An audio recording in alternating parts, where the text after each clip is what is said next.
Assalamualaikum warahmatullahi wabarakatuh. Kali ini Pausen akan membahas tentang P3K.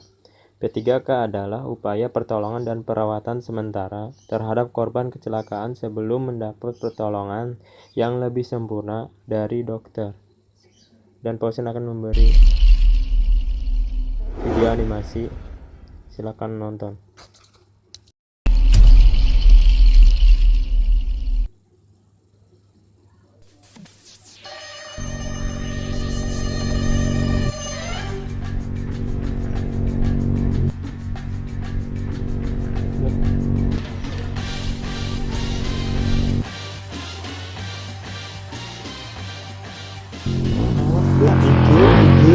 Mikir, awas.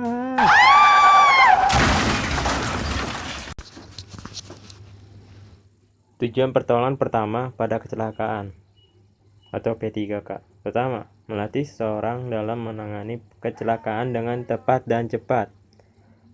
2. Mencegah terjadi cedera tambahan karena pertolongan yang tidak tepat.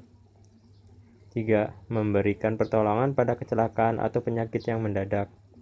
4. Pertolongan yang cepat dan tepat guna menyelamatkan jiwa. 5. Mencegah terjadinya infeksi. 6. Mencegah bahaya cacat. 7. Memberikan rasa tenang, mengurangi rasa takut atau gelisah pada penderita.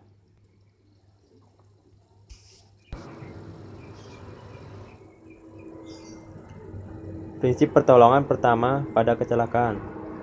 Yang pertama yaitu bersikaplah tenang, jangan pernah panik. 2. Periksa pernapasan korban. 3. Periksa nadi atau denyut jantung korban dan hentikan pendarahan. 4. Amankan korban dari bahaya, misalkan jalan raya, sungai, dan lain-lain.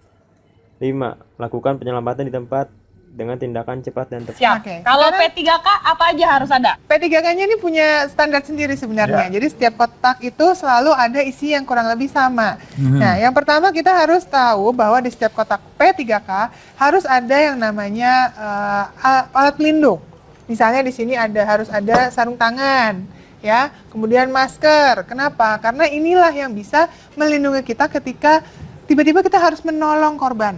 Ya, agar terhindar dari pencemaran. Misalnya orangnya jangan-jangan punya penyakit tertentu, nanti kita niatnya mau nolong malah ketularan penyakit. Ya paling nggak kita melindungi diri kita dulu sebelum kita menolong orang lain. Betul. Dan di setiap kotak P3K harus ada antiseptik atau ini adalah krim antibakteri.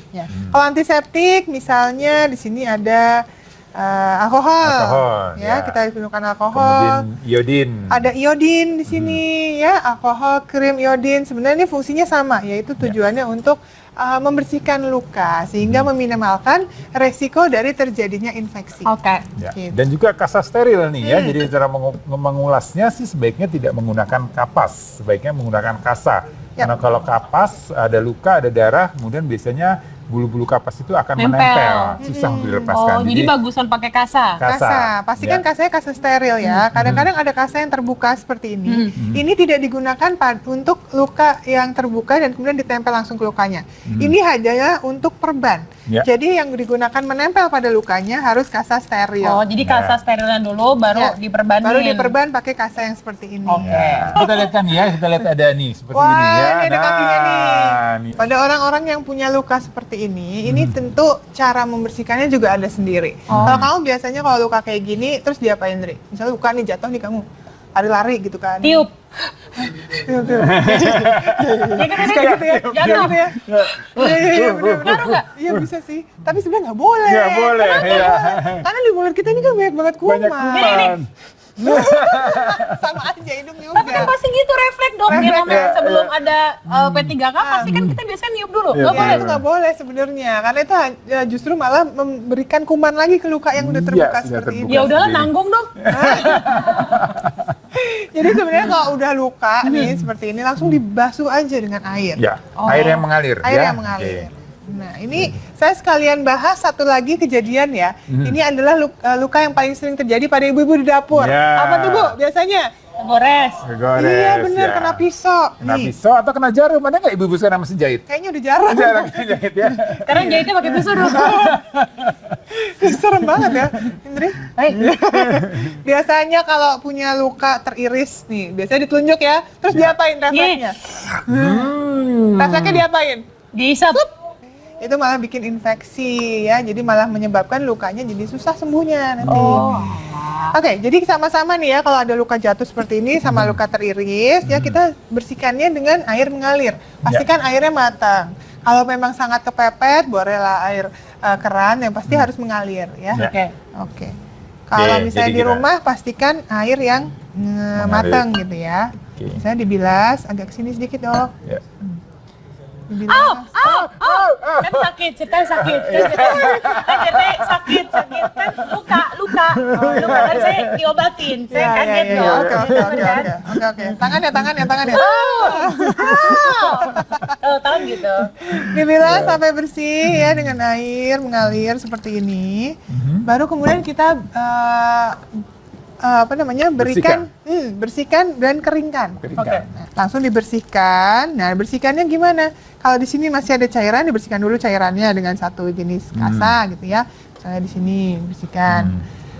Nah, ini total aja. Nah, baru kemudian kita gunakan untuk luka yang seperti ini sebaiknya tidak menggunakan alkohol.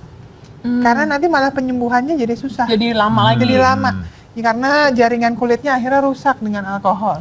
Jadi menggunakan iodin itu lebih aman. Tapi jangan kebanyakan juga. Ada kan orang yang bersihin pakai iodin. Sekarang diguyur aja dong. Iya. Oh biar bersih nih, biar bersih akhirnya diguyur banyak-banyaknya. Akhirnya malah lembek, benyek gitu lukanya nggak kering-kering. Jadi kembali lagi kita ambil lagi nih kasa steril yang baru. Kita tuang aja nih ke kasanya. Seperti ini. Sedikit aja, jangan banyak-banyak. Baru kemudian kita totol-totol dari daerah tengah terlebih dahulu. Buset, harus ada daerahnya juga. Kenapa daerah tengah? Karena ini daerah kayak kita mau operasi deh. Dari tengah, jadi senternya kita putar, kemudian meluas keluar. Kemudian meluas keluar. Jadi kuman yang dari luar tidak kita masukkan ke dalam. Itu dia. Nah, kayak gitu. Ya. Nah, ada orang-orang yang kadang-kadang justru malah jangan kena lukanya, pinggirnya aja. Nah, tujuannya apa buat bersihinnya? Lukanya justru harus kena. Jadi harus yang pertama di dalam, terus keluar. Dan ditotol ya, jangan jangan gini ya, Dan jangan harus ditusuk. membentuk lingkaran, Dok. Ya, tergantung kebiasaan besar kita lukanya. sih begitu ya. Kebiasaan kita Kalau lukanya begitu. kecil sih ya total pasti. Ya kalau daerah ini ya beda. gini aja, total Ya. dari tengah terus ke sana ke sini. Oke, intinya dari tengah. Ya. Ya. Jadi dipastikan lukanya minimal panjang lah ya. Jangan dong. Kalau cukup satu ya udah kan gitu. Total aja. Nah, kalau misalnya udah nih seperti ini, Ya. kalau luka yang jatuh kan biasanya luas tuh Ya. dan cukup dalam. Jadi harus ditutup. Ya. Kenapa? Karena supaya kalau misalnya kita beraktivitas, misalnya tadi jatuh dari motor, lanjut aktivitas lagi, ya kan kena debu lagi. Jadi Jadi kotor terlindungi. Iya, jadi harus Jadi Dok, kayaknya ribet sama tangan, Dok. tangannya ngeribetin. Nah, jadi tutup aja pakai plester seperti ini atau perban ya kita istilahnya ya. Tutup dengan menggunakan kasa steril yang baru. Ya. Pastikan daerah serabut pada kasa sterilnya itu adanya di luar, jangan di dalam. Apa lagi yang sabut tuh? Ini nih Ada tuh yang ini Oh, ujung-ujungnya. yang Oke. brodol-brodol. Yang brodol ya. Harus diobras dulu guys. Yang brodol-brodol di luar. Ya, baru kemudian kita tutup deh dengan perban atau kasa yang biasa, nggak perlu kasa steril juga nggak apa-apa. Yes. Nah, seperti ini.